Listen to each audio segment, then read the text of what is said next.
Well, first of all, thanks very much to Nicole and everybody at Obesity Canada for inviting us to present today. One of the first things we want to do is make a couple disclosures.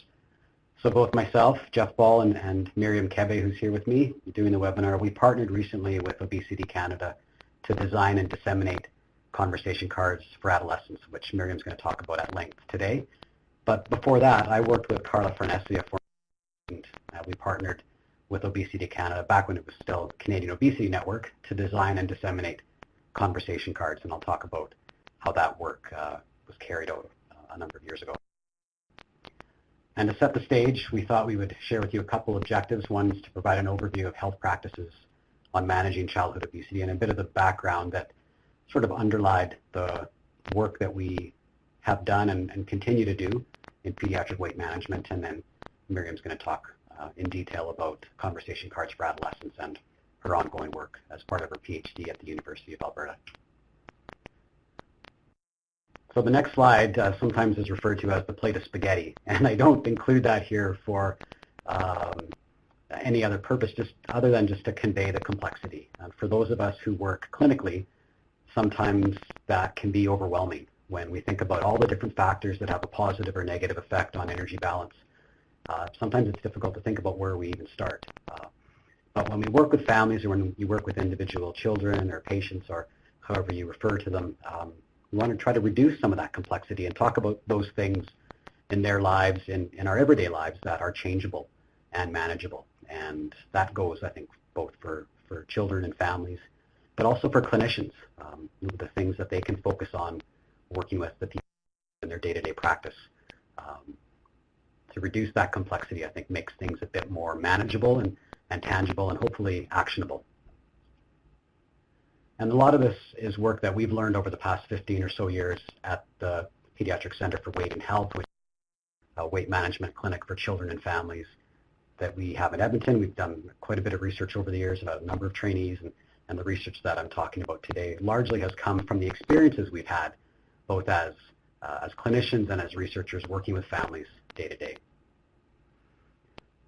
The next slide I include as a conceptual framework for chronic disease prevention and management, and I provide it because I think in general we're pretty good. Most people are good, or at least understand how emergency situations work, and I'm referring to the bottom left part of that triangle and how patients and clinicians interact in those situations. So the classic example is an individual is in a car accident, or they break a bone, they need to go to the emergency department, and they want to see a physician or healthcare professionals who are experts in their field, and they just want to be taken care of. And they don't have that experience, so they're going to someone who has that experience and can basically tell them what to do or order the tests that need to be ordered, and passively those patients will follow directives that are in their best interest, and clinicians are quite comfortable in that role. And the work that we do in chronic disease prevention or chronic disease management really requires a shift in that role. I'd say those roles. So the expert, the healthcare professional, is really moves from becoming an expert to becoming more of a coach. And from a family's perspective, the work we do with families, it really is about being less passive and more active. And that can be a challenge for clinicians and for families because of traditionally how healthcare is offered and delivered. But conceptually, this is a lot of the work we talk about and think about day to day, and have lots of discussions with our clinicians and talk with families. And so this is always in the back of our minds of how our healthcare services are oriented to meet families' needs. I'd say the other thing that underlies a lot of the work we do is the types of interventions that we offer. And generally, they can be grouped according to targeted interventions, which are really designed for a group that takes into account factors specific to the group. So the work that we do with children with obesity and their families largely centers around lifestyle and behavioral interventions. Sometimes, in some situations, pharmacotherapy, and in other situations, sometimes bariatric surgery. And then in the same token, we also have more, I'd say, specific or targeted strategies that are offered to individuals who are in front of us day to day when we do our.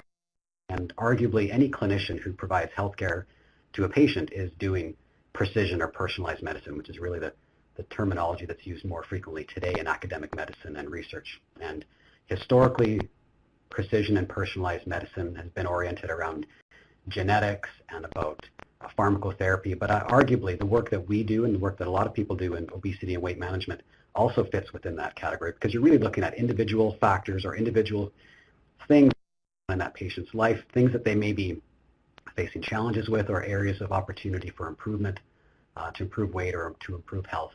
And some of the tools that we've worked on and developed, I think, fit well within that precision or personalized medicine framework. So that's a bit of the backdrop.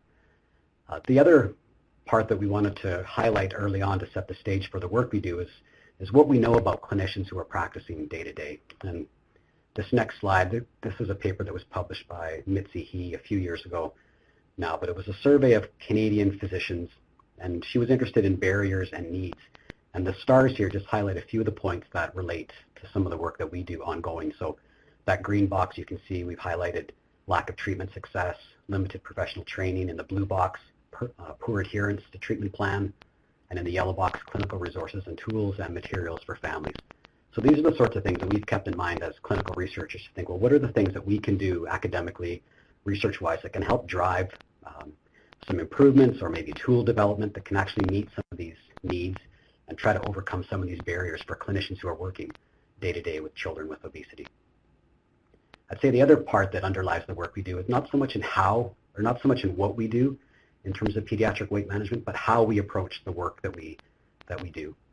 And you can see here that we've highlighted a few of the words that relate to family-centered care, and this is one of those seminal reports from the American Academy of Pediatrics about family-centered care, terms that will probably come up again in some subsequent slides, including things like respect and diversity, strength, choice, tailoring, and honest information. So I hope that provides a bit of foundation.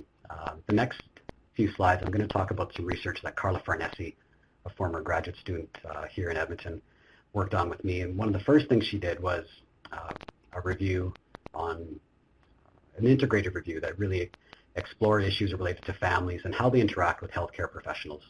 So she completed an integrated review where she looked at the literature that had been published back to 1980. If you want to read the paper, it's a great read, but I'll just cut to the chase. We ended up with 24 papers through her review process, and in summary, a lot of the things that we found through that process really mirrored that family-centered care, those principles of family-centered care. And 3 points I wanted to emphasize for the presentation today was, one, communication really influences the rapport that families have with healthcare professionals, and certainly has implications for adherence to lifestyle recommendations. On the flip side, we know that when that relationship is weak with families and healthcare professionals, for whatever reason, that can lead to a lack of effective counseling for weight management. And finally, the role of the facilitator, so more of that coach role, less of the expert role, was helpful for families and helped them to improve their satisfaction with care. So this is a picture of Carla, and she's now working on her PhD in Montreal. And we often talked about the work that she did in terms of she did a review and did some qualitative work. And one of the things that really drove her research at that time was how can we do a better job of understanding the interactions between families and clinicians to optimize care. And it was timely because at that same time, it's going back a few years now, but I was at a conference in Toronto, and it was an obesity conference that was being held. This was even before the days of Obesity Canada, and I was in line, someone behind me, Diane Finegood, some of you may know. Diane's a senior professor at Simon Fraser University in Vancouver and is a well-established diabetes and obesity researcher, and we got chatting away. She had just returned from a diabetes conference in the UK, was talking about this abstract that she saw. It was related to diabetes care in adults with type 2 diabetes, and it was this interesting project that was trying to reduce some of that complexity related to type 2 diabetes and help adults with type 2 diabetes be more effective at managing it. And she said, wouldn't it be interesting to see if we could do something similar with respect to obesity? So we chatted back and forth, and a light bulb went off in my mind, and that stuck with me for a couple of weeks. I remember getting back to Edmonton and then doing a search, ended up contacting the people in the UK, and that just led to the research that we'll talk a bit more specifically in the coming slides. But the genesis of our work in pediatric weight management came from this project. It was back in 2006 in Bolton, which is a town in the UK.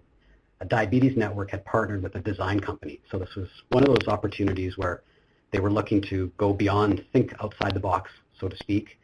And the local health group there, the Diabetes Network wanted to partner with some designers about how they could improve the management of type 2 diabetes, which was a priority area for that health region.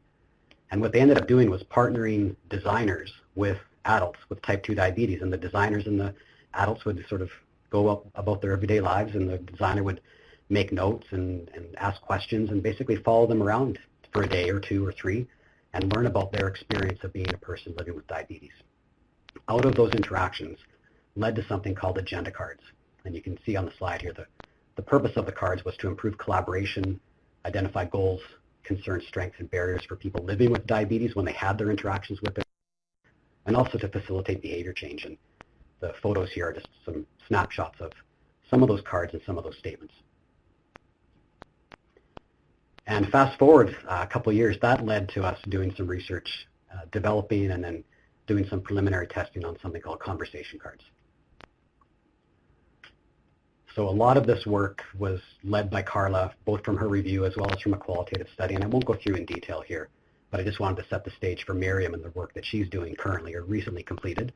And this was our work to develop a tool for clinicians that they can use to engage families in discussions around weight management. And at this point, we had interviewed around 29 clinicians and parents about their experiences engaging in care, what the issues were, what the challenges were. We went through a fairly systematic process and ended up with 45 cards that we organized into those 6 suits that you can see on the screen there in terms of relationships, weight management, activity, communication, parenting, and nutrition. And as a reminder, when I showed that slide earlier on about the plate of spaghetti, the complexity of obesity, this is the end result of trying to reduce that complexity into some things that are common challenges and common issues that both clinicians and parents of children with obesity face day to day. And the idea was to create a tool that would help to encourage conversations that were supportive and empowering, not really just about weight, but about all those other things that may affect weight. And the idea here is that here's a tool that clinicians can potentially use to help provide better care, more family-centered care to their children and families they see day to day. We did a little bit of a pilot with some families. You can see here that on average, the cards were easy to fit into a clinical setting. We've heard that from a few different groups now who've used the cards over the years. And at least in our clinic, that on average, families were choosing 16 cards. Most of the cards were chosen. You can see some of the statements here around that center conversation card. Issues like, I'm ready to make healthy changes. I'd like a specially trained fitness instructor to work with my child. And then we are also curious about families' just general experiences. And here's some anecdotes we heard from families, including having a goal helps me stay on track, our schedule makes it hard to exercise, it's good for my child to be involved in discussions, and I want to learn how to make healthy foods fun. So this was a really straightforward, sort of descriptive paper of how we developed them and some initial experiences that we had in actually delivering them in a clinical setting. So with that is a bit of the history of how we got to where we're at today in terms of developing conversation cards. And with that, and I think with a more, probably more methodologically rigorous story and a focus on teenagers, I'm going to hand it off to Miriam Kebe to talk about the next few slides.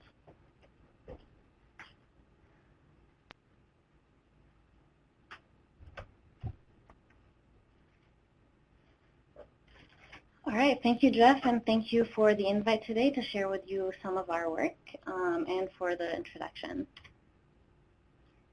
So we know that healthcare providers experience some challenges in effectively communicating with patients and families regarding obesity and weight management.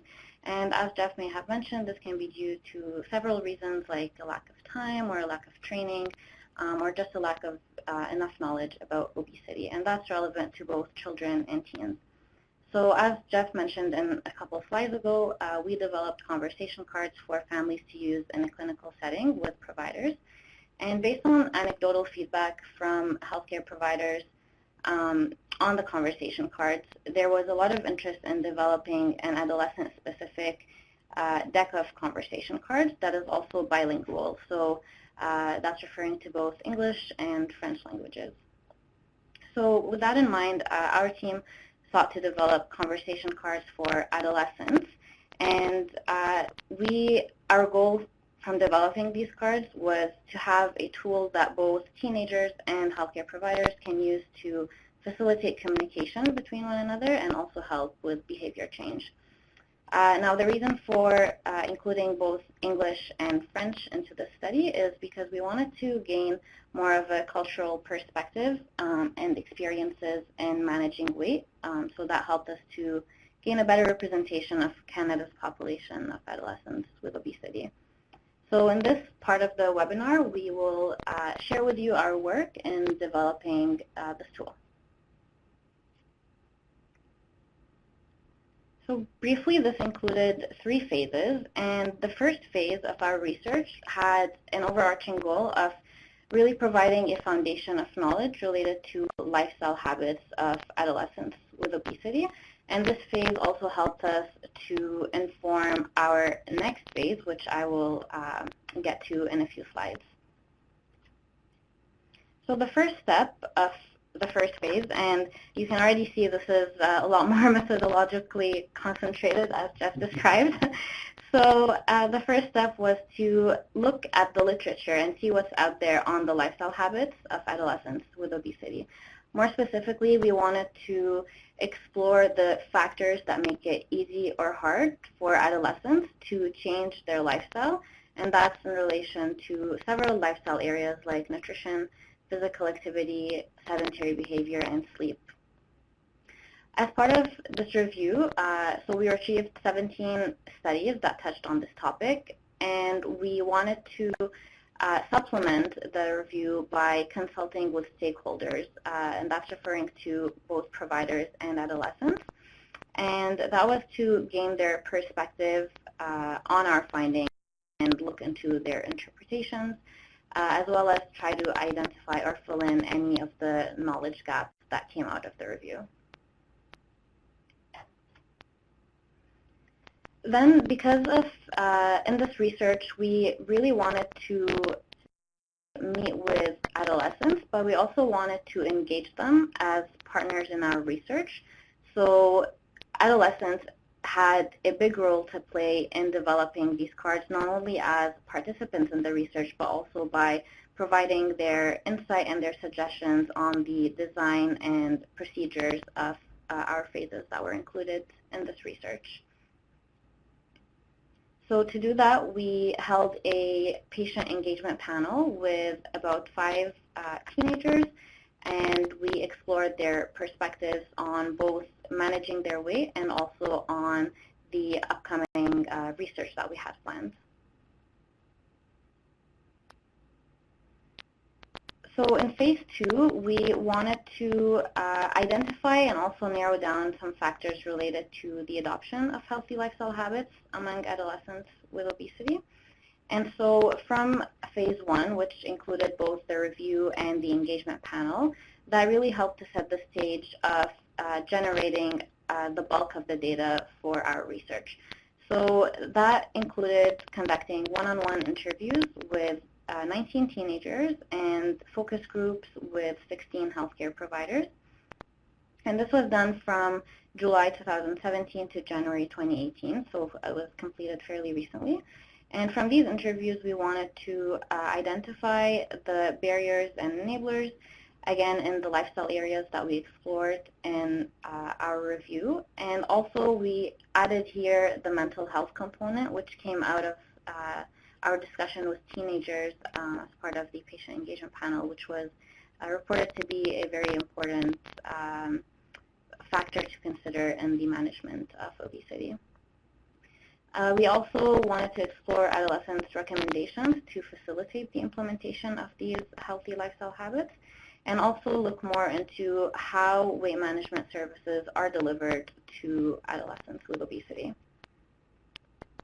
So after we conducted, and these were done both in the Pediatric Center for Weight and Health here in Edmonton, as well as the Center for Healthy Active Living in Ottawa, Ontario, so in English and French respectively.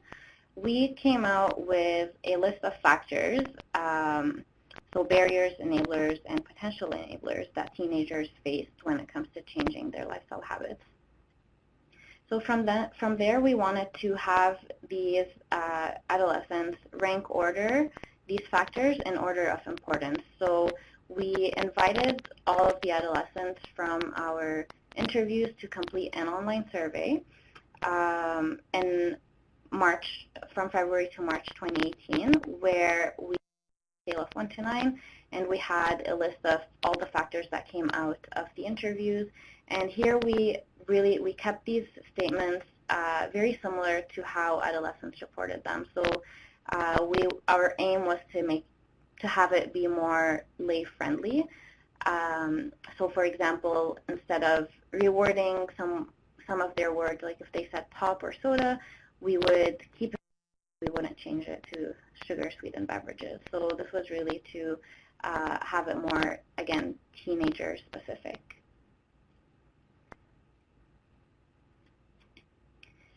And then we move on to the last phase of this research, which was to validate our data and also refine our tool.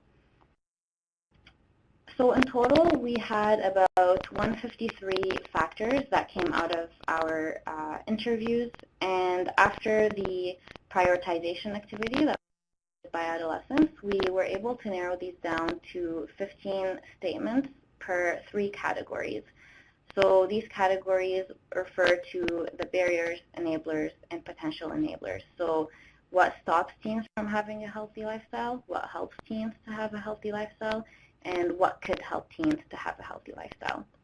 So we had our 15 statements in each of these 3 categories, and then we had telephone consultations with both teenagers and providers to get their perspective on these top priorities and also help with the co-design of. So there were a lot of great contributions that came out of this. For example, Jeff mentioned the complexity of obesity, and this was another recurring factor that came out here.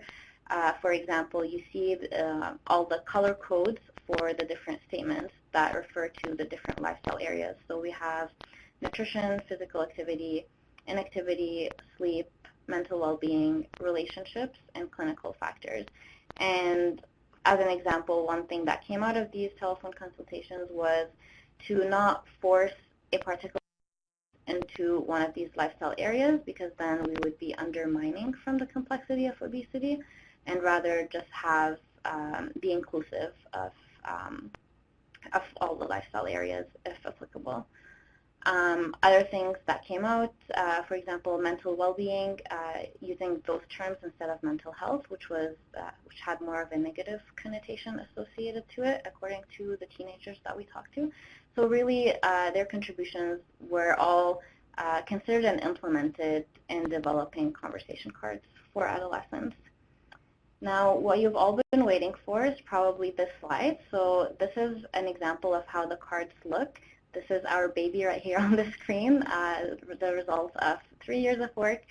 And you see here that we have the legend, which refers to the different lifestyle areas, and then we have the 3 categories with different statements corresponding to each of the categories and color-coded based on the lifestyle areas.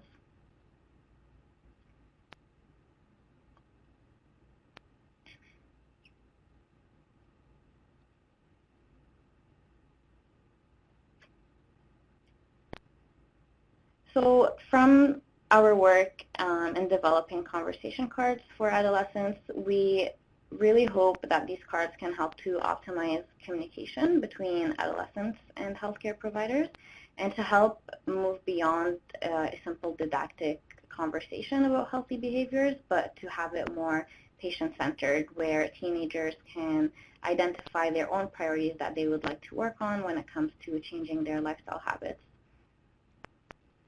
Now, one of the probably the top questions that we receive from providers is, well, how can we use these cards? And I think this really depends on the clinical practice itself and how the different providers work differently. But in a nutshell, there's a lot of ways that these cards could be integrated into clinical practice. For example, we used to here at the Pediatric Center for Weight and Health have something called the Family Orientation Session, which was an introduction to the clinic where families come in and get a run-through of what the clinic does. And so conversation cards would be shared with these families where they could go through the cards and identify their priorities. So this is one example of how conversation cards for adolescents could also be implemented. They could also be used in group programs as an icebreaker activity. And importantly, before going into the appointment, it's nice to have this activity been completed, because then clinicians will have a list of the factors that teenagers would like to work on and change before going into their clinical appointment, and that will be documented on their charts, and then they can go from there. So the last phase, I would say, of this study is we want to look at the user experience, so how these cards are perceived, as well as the feasibility of implementing these cards in a clinical setting.